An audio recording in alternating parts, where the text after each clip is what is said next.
या बातमीचे प्रायोजक आहेत hotel Badepir, Lakshmi market, Vijapur west, Solapur. दुसरी शाखा मुस्लिम बादशाहपेठ, जिंदाशाह मदार चौक, सोलापूर। सोलापुरात आयटी पार्क सुरू व्हावे, शासनाचे नवे सुपर स्पेशालिटी रुग्णालय पूर्व भागात सुरू करावे यासह शहर विकासाच्या 13 कामांच्या पूर्ततेची मागणी मुख्यमंत्री देवेंद्र फडणवीस यांच्या उपस्थितीत मुंबई येथे झालेल्या बैठकीत आमदार देवेंद्र कोठे यांनी केली। आमदार देवेंद्र कोठे यांनी केलेल्या मागण्या मुख्यमंत्री देवेंद्र फडणवीस यांनी तत्वतः मंजूर करत सोलापूर शहराच्या सर्वांगीण विकासाचे संकेत दिले। बुधवारी मुख्यमंत्री देवेंद्र फडणवीस यांनी मुंबई येथे पश्चिम महाराष्ट्रातील विधानसभा सदस्यांची विकास कामांबाबत बैठक घेऊन सविस्तर चर्चा केली। या बैठकीत आमदार देवेंद्र कोठे यांनी सोलापूर शहरातील बुद्धिमान तरुण शहराबाहेर जाणे रोखण्याकरता उद्योजकांच्या मदतीने सोलापुरात आयटी पार्क सुरू व्हावे, पूर्व भागात कामगारांची संख्या मोठ्या प्रमाणावर असल्यामुळे त्यांच्या सोयीसाठी शासनाचे सुपर स्पेशालिटी रुग्णालय सुरू करावे, सोलापूर शहरातील भटक्या विमुक्त जातींसाठी 40,000 घरकुलांची योजना सुरू करावी, मुंबई आणि तिरुपतीसाठी विमान सेवा सुरू व्हावी। मुख्यमंत्री देवेंद्र फडणवीस यांनी मंजूर केलेल्या 850 कोटी रुपयांच्या पाणी पुरवठा योजनेचा कार्यारंभ आदेश काढण्यात यावा, 100 ई-बस सुरू कराव्यात, सोलापूर शहराच्या विकासासाठी B2 रद्द करावा, सोलापुरात शासकीय अभियांत्रिकी महाविद्यालय सुरू करावे, अशा मागण्या मांडत आमदार देवेंद्र कोठे यांनी शहर विकासाच्या दृष्टीने चर्चा केली। मुख्यमंत्री देवेंद्र फडणवीस यांनी सोलापूरच्या विकासाकरता जनतेला दिलेल्या शब्दाप्रमाणे अंमलबजावणी करण्यास प्रारंभ केला आहे। सोलापूर शहराच्या विकासाकरता विधानसभा सदस्य या नात्याने मी केलेल्या मागण्यांना मुख्यमंत्री देवेंद्र फडणवीस यांनी त्वरित मंजुरी दिल्याबद्दल सोलापूर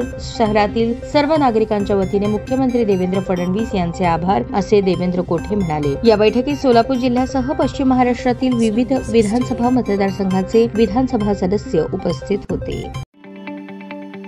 ताज्या बातम्या पाहण्यासाठी प्राईम महाराष्ट्र न्यूज चॅनलला सबस्क्राईब करा।